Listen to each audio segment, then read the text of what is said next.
এত কষ্ট আমি মাকে দিলাম, কিন্তু মার কোনো খেদমত আমি করতে পারলাম না।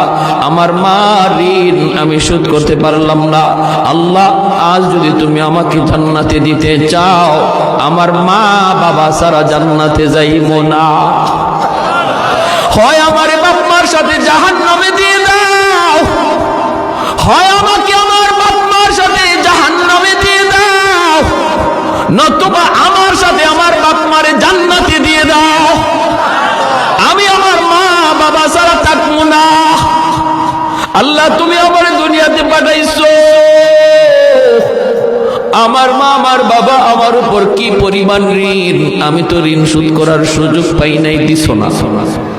আজ হাসরের মাঠে যদি আমাকে জান্নাত দিতে হয়, বাপ মা ছাড়া জান্নাতে যাইবো না।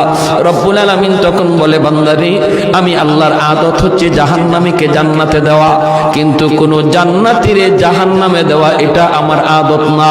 বান্দা, তুমি তো জান্নাতি, তোমাকে আমি জাহান্নামে দিতে পারি না। ঠিক আছে, নেও, তোমার সুপারিশে বাপ মারেও জান্নাত দিয়া দিলাম।